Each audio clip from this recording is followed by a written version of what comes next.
Hello and welcome to episode number 17 of the Can-Ass podcast. 17 is my favorite number, so this will be my favorite episode. Anyways, so this week, as we mentioned earlier, we're going to have an all about footy episode recapping the entire window.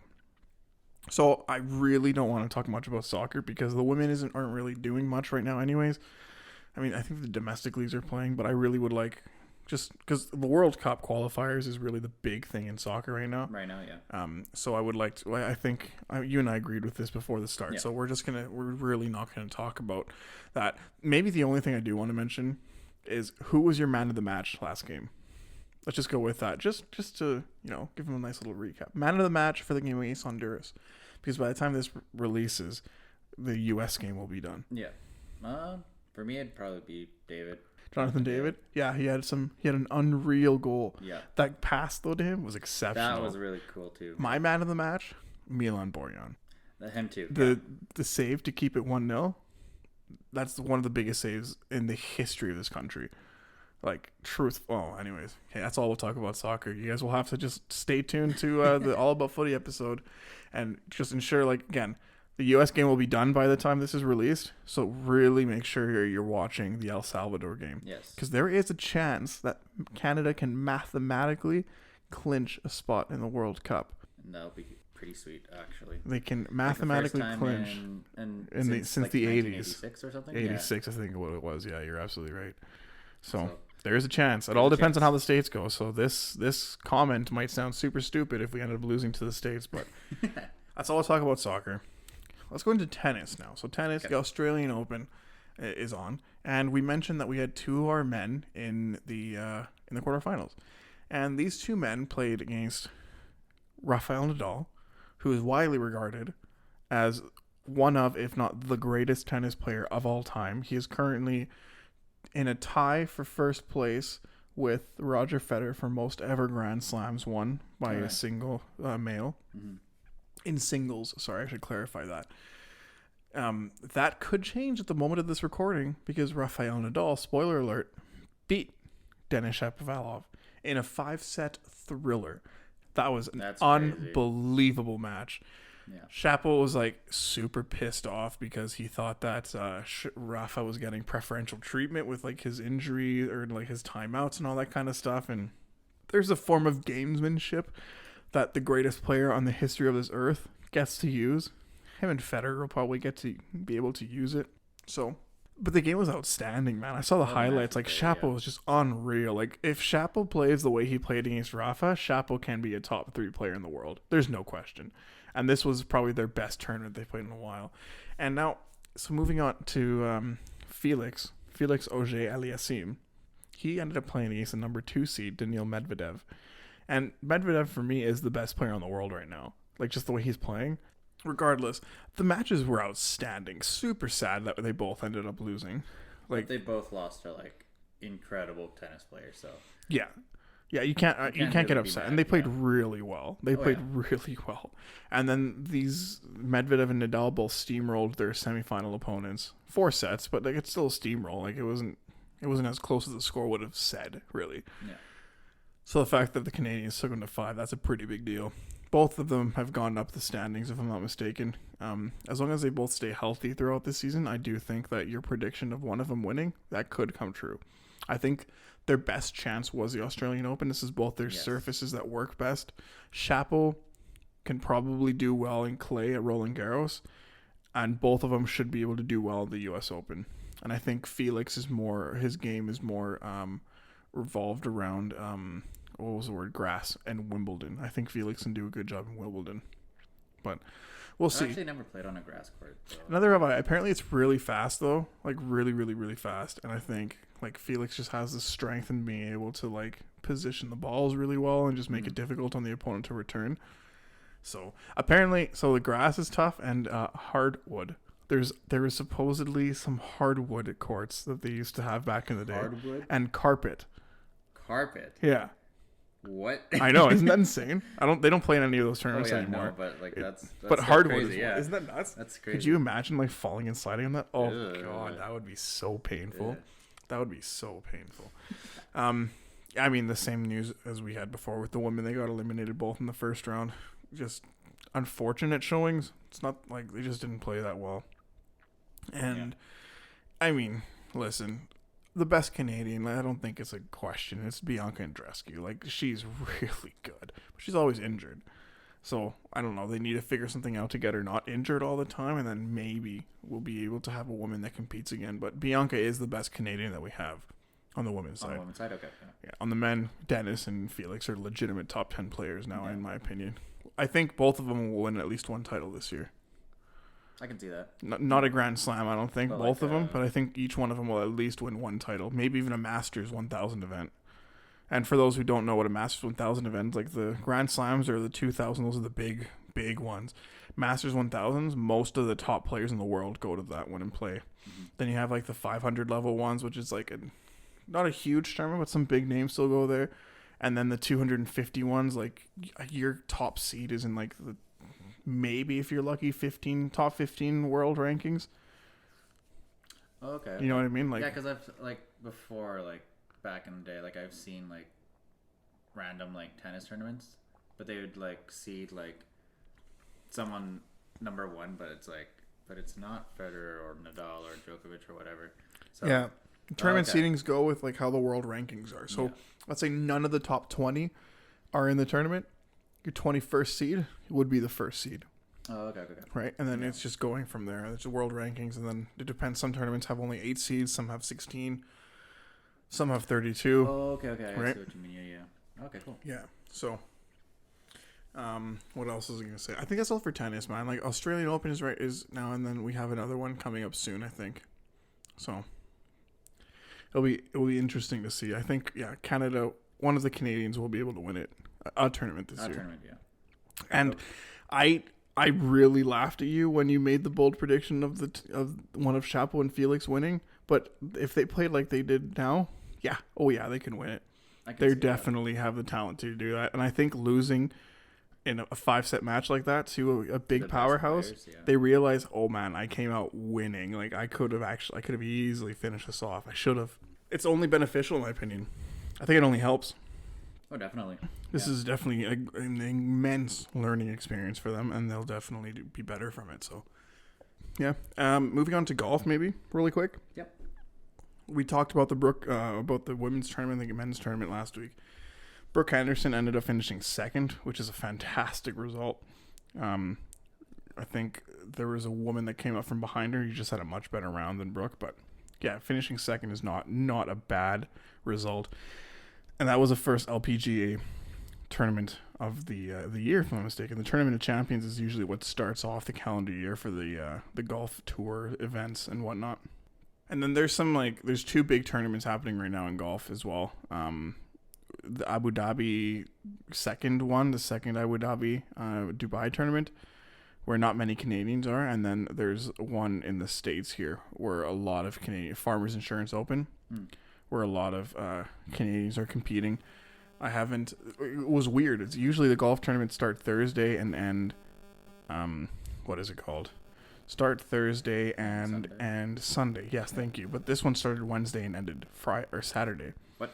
I know, it was very weird. strange. It was very strange. It not like one of the major tournaments that was on? Maybe that's why? No, it's a pretty big tournament, man. This Farmers Insurance Open is in Torrey Pines, which is the U.S. Open's course. We had a Canadian who finished 16th in this tournament, T. Pendrith, which is not bad. So, and then there was a 2-way tie in first between 2 Americans.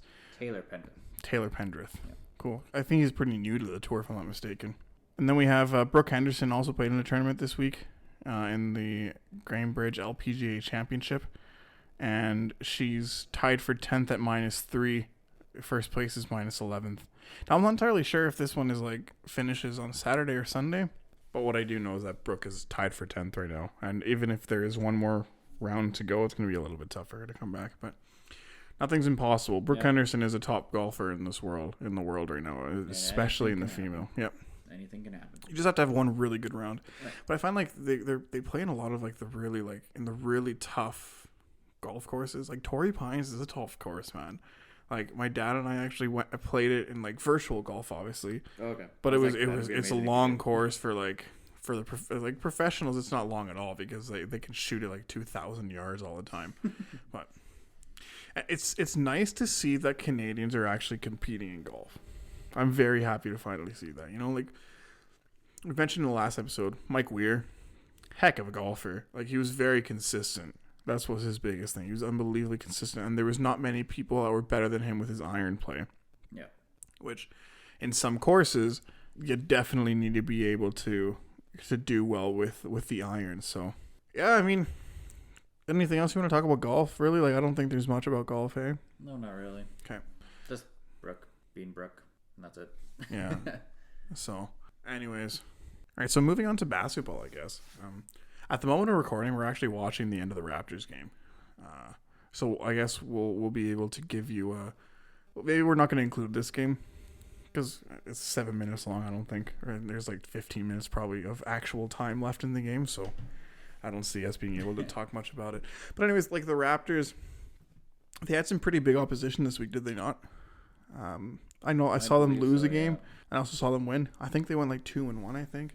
Regardless, they're still occupying the 8th seed. And 8th or 7th now, I think. And, I mean, it's exactly where we thought they would be. We thought they would be a play-in tournament team. It's been the same issue as always. They need they need a superstar on that team. It's always been that issue. Yeah, they're 9th right now. They're 9th. Yeah, after this game, they'll probably move up to... because they're better than Boston right now. They move up to 8th. But it's interesting. They're playing against the top seeded team in the East in the Miami Heat.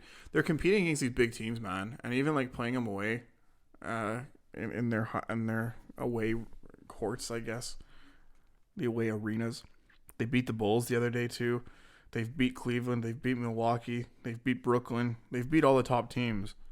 They're just, I don't know. It's just this is a weird Raptors team, if we're gonna be honest, right? Like, yep. No, it's a little strange, but if you beat the strong teams, then you'll just like bank in the points or bank in the I guess winning percentage, I guess. Yeah. And then just move up if you do well. What's interesting is I don't know what the Raptors are going to do in this deadline. They shouldn't be buyers because they're nowhere near winning a championship this year. They're not like, I guess there's superstar away, but you're not getting that in the trade deadline this year. I'd say just stay the course. Yeah, but like what do you do to help you for the future, for next season, right? Like there's definitely some Raptors that the other teams want. But I think there's what are you going to give up then? So the 3 untouchables have to be Anunoby, Van Vliet, and Barnes. It has to be those 3. Then you got Trent Jr., who's a solid player. And then you have, who else? Siakam. Siakam's playing much better now too. But like, do you trade them? Like, unless you can get like a really solid young player in, because they're going to be in a really uncomfortable draft position if you think about it. You know, like they're going to be in the middle of the first round. And the NBA, you only have 2 rounds of drafting, and there's not many players that you can get out of college that's going to make an impact right away.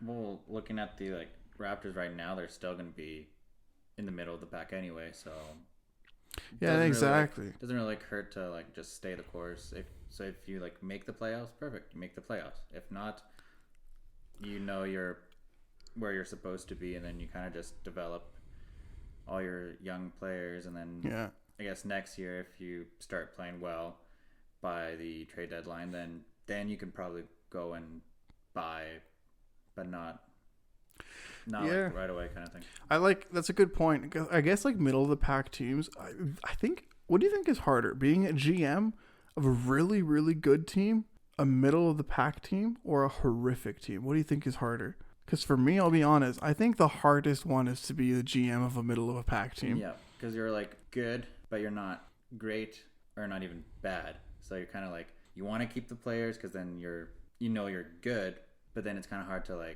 trade them away or draft really good players because you'll be in the middle. So it's kind of, it is. I would say middle of the pack too would be harder. Yeah, because if you're a garbage team, you can trade away all your pieces, get draft picks, and just develop that way, right? Yeah.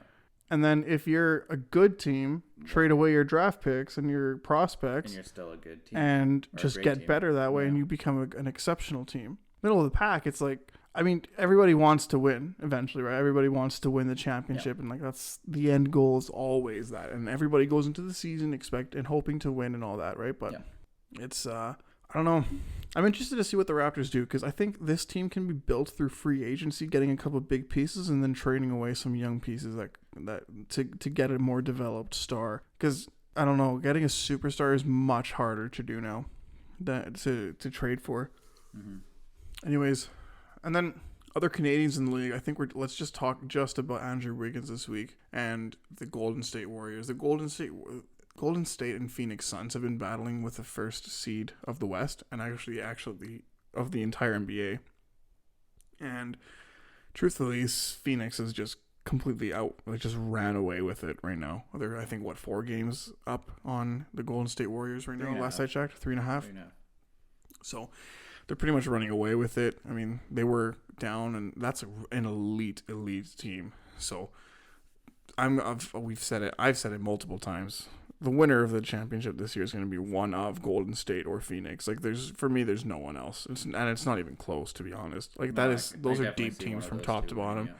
I'd like it to be Golden State, just because of Andrew Wiggins, so he can win his first championship.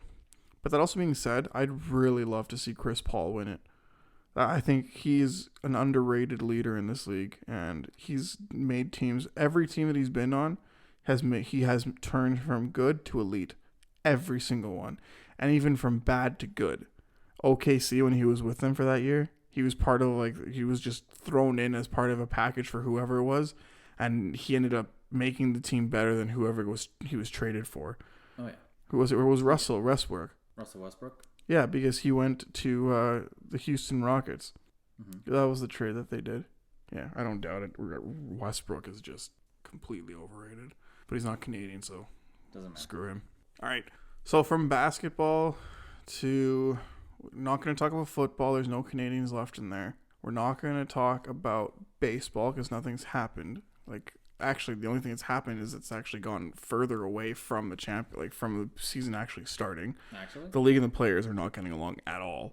I guess let's talk about some hockey, man. This week, Canadian teams have taken a little bit of a bounce back. The Flames have won a few games this week.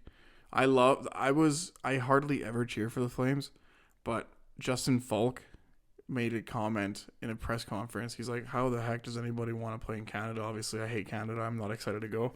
And then the next game, they lose 7-1. So I'm very happy that the Flames ripped them apart. Yeah, I was so happy with that. Yeah, I was pretty happy about that too. Yeah. And the Flames, I mean, you had a really smart idea talking about deadline, like a trade deadline episode. So I think we'll do that. We'll do a trade deadline episode leading a few days before it, or the podcast episode before, or the midweek before the trade deadline. We'll do one of those. We'll talk about it. But let's do something preemptive, I'm thinking right now. We've talked about what is needed on each team. We've already done that. We've discussed this on several different occasions. But looking now at how these rosters are built, because realistically, our best chances of a Canadian teams representing us in the playoffs is Toronto. No question about that one. They're very likely. They should have like a 99% chance of making the playoffs now, if I'm going to be honest. And after Toronto, it's going to have to be at Calgary and then Edmonton. Edmonton's like a billion game losing streak was a disgrace to all of hockey. And it's completely screwed us over, honestly. But Calgary, they're stepping up. They also had a pretty bad losing streak, but they've at least won a game or two in between then, right? Yeah. Vancouver had the 7-game win streak, and now they've definitely come back down to earth. I mean, they have COVID affecting the locker room a lot, and they were down to their third or fourth goalie. That Martin kid played really well against the Oilers. Good, yeah. He played really, really, really well. I still don't think... I know I said Vancouver would finish third, Calgary fourth out of the playoffs or whatnot. Okay, I know I said that, and I regret it now. But now I'm man enough to admit that I screwed up.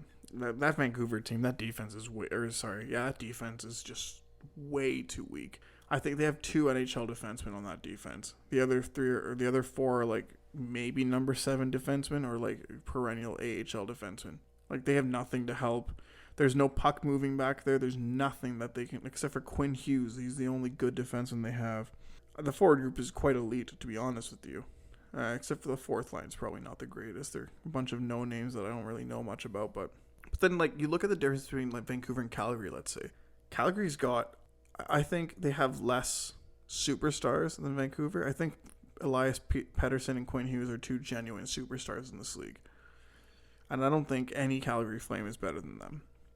However, I do think Tkachuk, Lindholm, Monahan, Gaudreau, I think they are first-line players. I think all of them are. I think they're actually a very strong team. And then their fourth line, Lucic is on there, but Lucic is very much a veteran. And I hated him when he was here because he was so useless.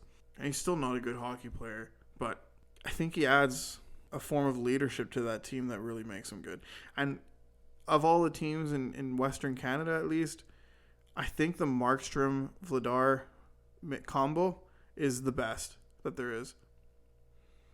I think Hellebuck is the top goalie in Western Canada, but I think the Markstrom-Vladar duo. I like the duo, yeah. No, definitely. I agree with that. I think Vladar is a very underrated goalie. I think Vladar could be a starter in a third of the league right now. Yeah, I honestly remember like making fun of like them signing Vladar. Like, oh, who the heck is this guy? Like some random goalie from the Boston Bruins. Like, what the heck? But no, I definitely underestimated him. He's really good as a backup for sure. So like the 1-2 combo, I think is the best. In Western Canada, yeah. Edmonton has the worst. Even if it's Smith and Mikko or Smith, Skinner, Mikko, Skinner, I think it's just unproven. I'm very high on Skinner. I think Skinner can be a legitimate player in this league. I don't know if it's going to be a superstar goalie, but I do think like a Talbot type goalie who can give you a bunch of starts. Good 1A1. If we had two Skinners in our team, that would be a legitimate tandem, right? Yeah. Or like a Smith from last year and a Skinner from this year. That would be a legitimate tandem for sure.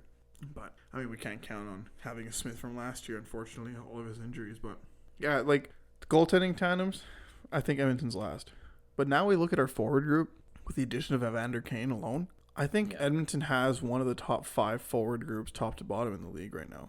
No, I definitely agree. Like, adding Evander Kane with his size and his skill, because he's still really good, even though he hasn't played in, like a couple months, but still... like the Edmonton Oilers like forward group now, like if you put Connor McDavid, Leon Draisaitl, Ryan Nugent-Hopkins as your 3 centers, and then you can just put whoever on the fourth line, that's very deep. And if you move Hyman over to right wing and you call up Dylan Holloway, if we bring up that Holloway, officially becomes top 5. Right now, probably top 10. Really, top 10. Better than Calgary, better than Vancouver. Even right now, I think it's still better than Calgary and Vancouver. And the issue's never been our forward depth. Let's not even get this out of the way. Like, the issue's never been that. The issue's been how they've been used, how they've been called upon. That's been the issue. Yeah, I agree with that. Injuries. Are injuries to new? Like, honestly, if McDavid was injured for a game or two, I'd rather have McDavid injured than Nuge. Call me psychotic if you want. I really don't care. But I think Nuge is a bigger, deeper impact than missing McDavid. Draisaitl plays against the best players anyways. Right? McDavid always plays against the best players, and Tippett loves playing them together. So like, if we lose McDavid, it's like it's not affecting us as much as like obviously I want to have McDavid here the whole time because he's insane. The guy's the best player in the world. There's zero question about that. Right. But with Vander Kane, if Dylan Holloway comes up, I think this legitimate turns into a top 5 forward group in the league. And what do you need? Like Vancouver, if they want to be a cup contender, they legitimately need to add 3 defense. Just genuine. I don't even think it's 100%. Yeah. Calgary, I think you need to add one more top 6 forward for more scoring. They're not scoring too often, except for against Justin Falk. But they're not scoring often. And their goalie's elite. Their defense is pretty damn good. Yeah, I think like out of the teams in Western Canada, Calgary just is like the one that needs the least help.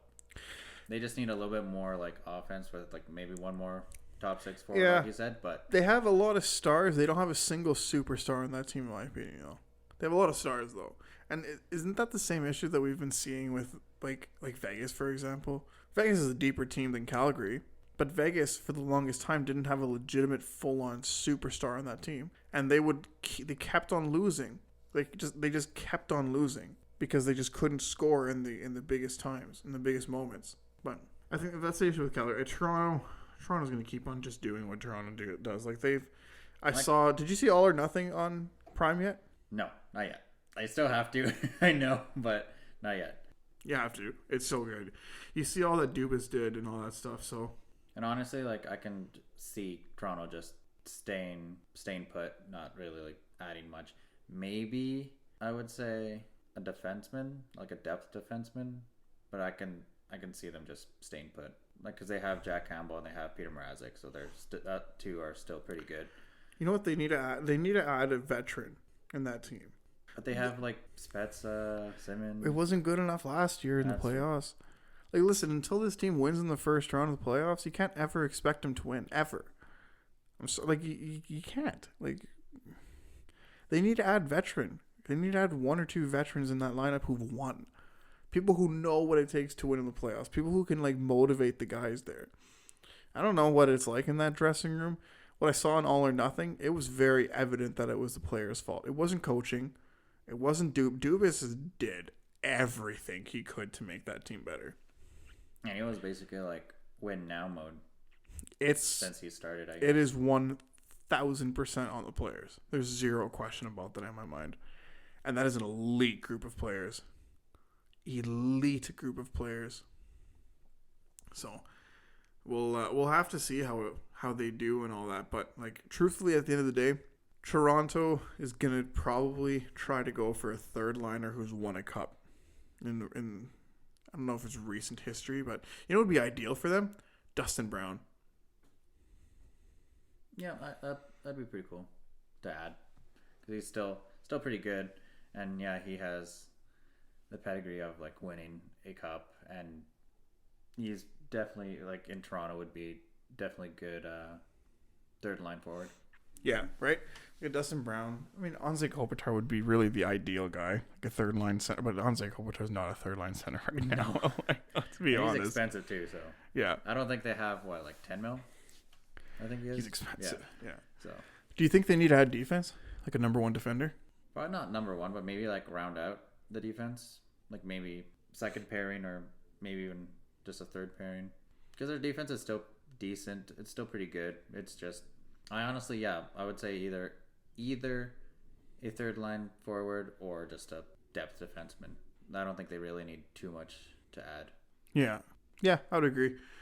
It's all the players. They need leadership in that room, and they have good leaders, man. Like John Tavares is an exceptional leader. He's been a captain for years, and like he says everything right in the media and all that kind of stuff. But yeah, I mean, at the end of the day, until they win, you can't ever expect them to win. And you can't ever say, like, oh, yeah, these guys are good enough to make it out of the play. No. Until they win, there's not a shot, right? There's no shot about that. But anyways. Yeah. I mean, anything else that you want to talk about? Like, there's only 4 teams that have a chance of making the playoffs for Canada. Let's not even kid ourselves. Well, Montreal and Ottawa. I mean, Winnipeg might be, but they're in a deep division, and they've played themselves out of a spot already. Oh, they need defense. They need defense too. I would say just defense, yeah. Yeah, because they have a forward depth. They have the elite forwards. Scheifele's an elite player. And then, they need defense. No question about that in my mind. They have a good 2-3 defense. They don't have a number one, I don't think. I don't think Morrissey or Pionk are number ones. I think they're solid top 4 defensemen. They're not number ones. They're not a top 2, yeah. No. Which is interesting. They were Edmonton has a legit top number one defender in Darnell Nurse. He's playing like it too. He's on my fantasy team. He's crushing it for me. But all right, guys, we did actually talk about what the Oilers needed. Goalie, no question. Goalie. I think the Oilers are the team that need the most, but also the best chance at winning. Yeah, I can see that. Yeah, of Western Canada. At Western Canada, like they definitely need a goalie. Like honestly, as much as I love Skinner, I guess you can't trust him until he's done it. I don't have that much faith in him to like win us a series if we do make the playoffs. You're right. But I definitely don't trust Koskinen, no, or Smith, unfortunately. if Smith gets back just to not being injured, I trust Smith. Like as a number 2 or something. When he did come back, he hasn't really played that well. He's been injured pretty much all year though. Like if you remember how he was last year, his first game or two he was like okay, and then he went on his tear last year. I think he just needs to get into rhythm to where he can practice and all that kind of stuff, and like he just needs to get into his rhythm. That's really it for me, in my opinion.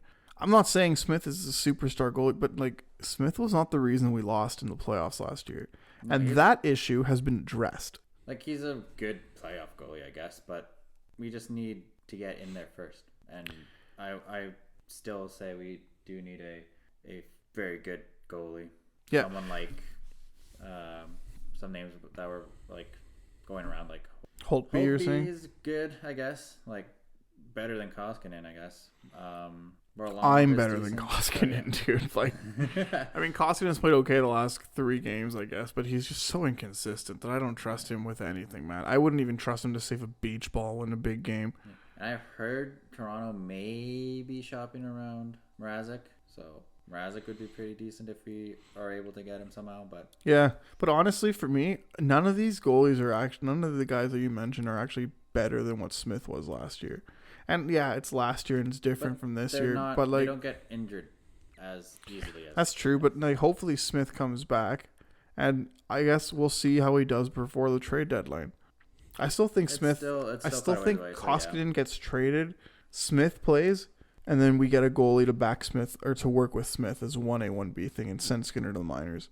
That's the dream, unless we can get like a Fleury or a Gibson or one of those guys that come in and like can take over the team for the rest of the season in Fleury's case, or for forever in Gibson's case, or until he retires in Gibson's case. But my biggest thing, so Kane and you add Holloway. That's 2 top 6 forwards that you're going to add by the end of the season. No trade is going to bring you better forwards than Kane or Holloway. I'm sorry, there's nothing the Oilers can do. Price and then Holloway. Yeah, there's nothing the Oilers can do. No. There's no trade the Oilers can make to do that. Now, my biggest thing by far is we need a physical presence on the 4th line and on the top 4 of the Oilers. And I think it's going to come as the right defense needs an upgrade in physicality. Maybe even a 3rd pairing left defense, a 2nd pairing right D, trade away Barry for the right D. The only way we would do that is trading Barry. So. And I think those are the two big. You need a physical lefty and a physical right D to come back, I think. But goalie's a big deal. But that's the thing. We have smaller pieces to add, right? Yeah. And goalie's been an issue for a very, very long time. Yep. It's something the Oilers have had as issues for years and years. But at the end of the day, I don't know. I'm a bit naive to think that Smith can, like, he's only aged 1 year. He's had injury problems this year, but like if he comes back and they don't force him to come back, now that the goalies are actually playing half decent, don't force him to come back. Let him come back 1,000%. Work him in like practices and like physio and all that kind of stuff. Whatever you do, work him in and just see what we have for the first 2 weeks. Like, because that could be the difference between making a massive trade for a Fleury or making a smaller trade for a Mrazek, so we just have like the 1B behind him. You know what I mean? Like, NHL playoffs, you ride the one goalie typically. But like, yeah, I mean, we did that last year with Smith and he was outstanding, and that wasn't the issue. Was just poor defending and poor offense. The offense, I think, has been solved except for a physical presence in that forward group, and Kane adds to it. Holloway should add to it. He's a big kid. He's big. As Cassian will now be able to play more freely, probably in the 4th line. Like, we need a much more physical lineup. And the defense, man, like you see the garbage that our guys are giving up and the easy opportunities. And like half the time it wasn't Mikko's fault. Half the time it was, but half the time it wasn't. And to be fair, a lot of the defensive miscues were happening because we had to go and like outscore our goalie's mistakes. But listen, this team apparently loves Mikko. The dressing room likes him. I don't know why, but they do. But I just hope that doesn't sway Holland to not getting a goalie, though. I just hope he still just I hope he tries for it. I hope he tries to get it. But I also don't think he should overpay for it. No. Like this is you know what he should overpay for is the top 4 defensemen. Overpay for him. Overpay for somebody who's going to be consistently on there making those differences. The goalie, and one that has term too. Yeah, the goalie. Not a rental, but someone that has term would be absolutely. I was looking actually at Connor. So the Edmonton Oilers could make a brilliant trade of the Chicago Blackhawks because they have 3 pieces that they're on the trade market that the Oilers could definitely use. Connor Murphy, right D, top 4 pairing D, big body. Marc-Andre Fleury, obviously. Dominic Kubalik, a scoring left and right winger. I've had Kubalik in my head for someone to add for the Oilers, but we have Kane, and then if Holloway plays as he's playing in the AHL right now, then that'll the only issue with Kubalik forward, but yeah, the only issue with Kubalik is that he's small, and our issue was that we weren't physical enough last year, right? Yeah. So I would say that Connor Murphy, would be a good Connor Murphy and Fleury, if we can find, but they're both on expiring contracts. They're both pending UFAs. So I don't know. We'll see. Listen, I trust Holland. A lot of Edmonton doesn't, but most of our fans are idiots. So kind of, but you're at least like it's fair to have questions and that kind of stuff, but like you're doing it out of an intelligent way, at least. Like, you know what I mean? Like, he's not. This last year, he made a couple mistakes. Let's not even kid ourselves. The goaltending situation was a mistake. The Cassian extension was a mistake, right? But I just think of all the stuff that he's done for like the positives. Like, he got us Puljujärvi back, which is unbelievably good. He got us what was I gonna say? Like, the Puljujärvi thing was the biggest thing, and he just doesn't overpay for people. He doesn't. Everybody's like, "Oh, Keith was an overpayment. They should have taken back." I'm like, how do you know what other people were offering? Vancouver was in on it too. It's very well known Vancouver was in on Duncan Keith as well. Maybe Vancouver was offering more. Or Vancouver was offering more but wanted like salary retention or whatever it is. Like, who knows what actually happened? At the end of the day, Duncan Keith has made this team significantly better on the back end. He is an incredibly massive upgrade to Caleb Jones. And I don't think a single person on this earth can argue that. Sorry, not a single person on this earth can make an educated argument about that. He is. That's true. He's just his cap hit sucks. That's the one I don't like. But he's done after next year. Yeah. After next year, we're going to have a ton of cap space, and we're just going to keep on, like, next season, he's not worth $5 million and all that kind of stuff, but we have cap savings elsewhere. Oh, yeah. Right? No, yeah, I agree. Like, Holloway will come up. McLeod will be up here. Marody will probably be up here. There's, less than $1 million on 3 different players? There you go. And then we can get. And they're all going to be top 9. And... Oh, sorry. McLeod and Marody will probably be 4th liners with 1 veteran. But you know what I mean? Yeah. No, and then if we find a way of trading Cassian, that'll be huge because that can help with that. And does everybody like? It would be nice if Keith actually retires after the season because that way we get a buttload of cap relief. Not only is 5-point-something million that his current cap is at, but we get extra relief apparently, according to it, like $2 million extra if I'm not mistaken. I know that was one of the biggest. I'm like, everybody's like, "Oh, this is a stupid trade." I'm like, "What are you talking about? If Keith retires to be with his kid after the season, we get like $7 million in cap relief as opposed to 5. Like, it's a genius move by Holland. If Keith retires, but if not, and if he doesn't, he's a veteran presence and a leader on that dressing room. I think the only reason we were able to get Kane here and we were confident in having Kane here in our dressing room was because we had a leader like Keith to keep him in check. And Keith has only been positive for Nurse, only been positive for Nuge, Draisaitl, McDavid, Hyman. Like, this is an actual leadership group where we're going to have solid leadership now, which is just wonderful to see. But anyways, that's enough about the Oilers. They're on a 4-game win streak at the moment of recording, which is nice to finally see again. I mean, they played against Montreal, though, and Montreal's garbage. So, the next game is Ottawa. Yeah, and they should beat. Didn't we lose to Ottawa last game? Yes, we did. That was rock bottom. That was part of our losing streak. Yes, yeah. But then Washington will be a tough game. But if we're playing like we're playing now, like in this 4-game win streak, Ottawa's actually has a bunch of injuries too with Batherson. Oh, we should talk about Batherson real quick. Yes. What do you think of the suspension 3 games for Dell? Too little. Yeah, honestly, it's not even close. Like, you totally saw Dell just like get in his way and just. It was malicious. That's dirty. That was dirty. That guy deserves at least 5 games. At least, probably closer to 10. I was gonna say like 7, but what can you do? Player safety isn't really They don't care looking about for the player safety. Yeah. So that at least he got suspended. At least it's something, but it wasn't enough, to be honest. It was bad. It was bad. It was bad. But we can't sugarcoat how truly bad it was, honestly. But yeah, going back to the Oilers, like if we play well, like we've been playing with against Ottawa, we'd be fine. And then next is Washington, which is I guess gonna be tough. But if we play like as if the other teams have been playing against McDavid, like just contain Ovechkin and Backstrom, we should be okay. I'm nervous about our penalty kill against Washington. Our penalty kill has been abysmal. We just can't take any penalties against Washington, and we'll be fine. Or just plant somebody on Ovechkin's skit, like literally sit on his stick, make it a 4-on-3. Yeah, exactly. I was just gonna say, like, just make it a 4-on-3, and just have someone just be a bug on Ovechkin. Yeah. But anyways, I think that's everything for our episode this week. There's not much else to talk about. Tune in later. So next week we'll record a midweek episode. Probably have it posted on Friday, so the end of the week episode, where it's going to be all about footy, recapping the men's window. Yeah. Here, so and that might be the only midweek we do.